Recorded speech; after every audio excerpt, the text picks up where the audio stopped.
Hello, and welcome to the Kathleen Spracklin podcast.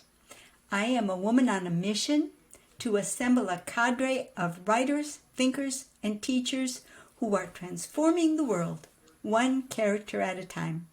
And it all starts with one thing, a deep understanding of human motivation, why people do what they do, and the forces that drive them.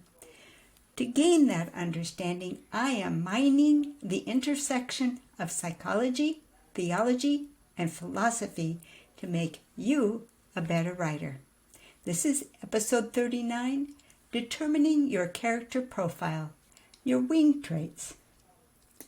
We've been tracking down the elements of a character profile for a few days now. Today we're going to be working with the elusive wing traits.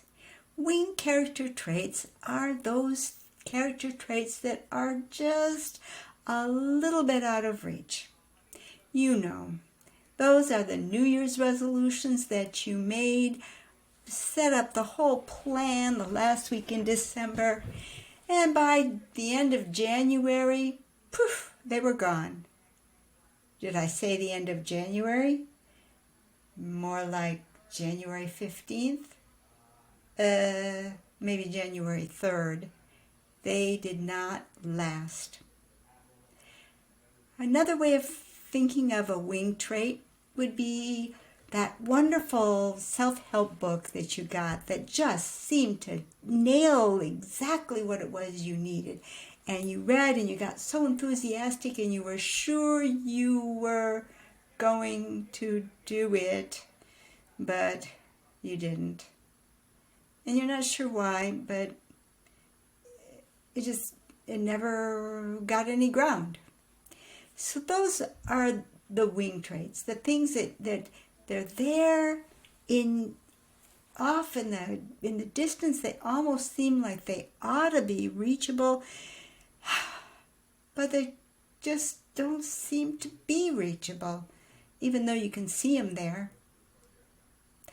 Another way that you can end up with a wing trait is something that you used to be able to do or not do. Pretty much even Steven, like we saw with the rudder traits. But you kept skipping it and making excuses, and now you can't even imagine getting it going again, and it slipped out of reach. Those kinds of things are wing traits.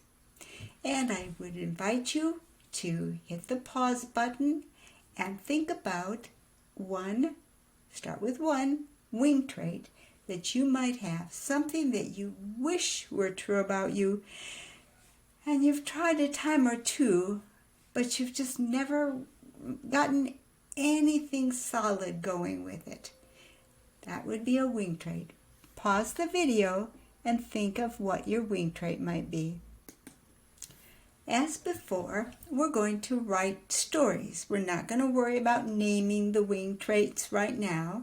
Right now, I would like you to take out a 4x6 file card, like we've been doing with the other stories. And just like the other character traits that we've been working on, begin by writing a little story about the oldest time that you can remember wishing or wanting to have that wing trait be true about you, and it wasn't. Or if it's something that slipped up into the wing position that you used to be able to choose, then what was the most distant time that you last did it? So think about your story distant in time. I'll press the pause button and put your story as much detail as you can write it in, but to fit on a 4x6 file card. Okay, did you do that? All right, now we're going to do another story, also on a 4x6 file card. And this time is going to be a story that takes you up as close to the present as you can get for the most recent times that you thought you were going to make it work and you took a try at it, but it didn't go anywhere. So that's going to be your next story to put on a 4x6 file card. So pause the video and do that now. Okay, label your cards as WingTraits and set them aside. We've only got one more type of trait to deal with, which we'll do tomorrow. And then after that, we'll start looking for what are the names of our traits? What can we say about our trait besides just the story? So stay tuned for that. In the meantime, after the business end of the podcast, I've been adding a little bit about where did all of this stuff come from and how did I come to actually be teaching this kind of material? Well, the answer is pretty simple. As I've been explaining, I wanted to help my niece be able to write. So I created an entire course. I think that's where I left you off last time, after having figured out that you could actually capture these emotions on a file card. And I knew you could do it because I saw the data gatherers do it for psychology research.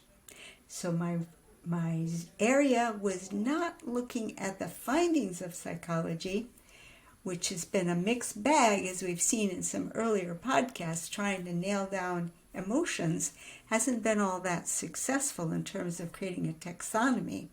However, the data collection never had that problem. The data collection was spot on and could be tested to be consistent across independent coders. And that's how I knew I really had something that would be of value, that could be used for my niece and anyone else who had to write in small fragments of time to be able to emotionally reconnect with the work. Well, in the process of that, I found out it was good for a whole lot more, and that will be where we'll pick up the story tomorrow. So see you tomorrow. Bye-bye.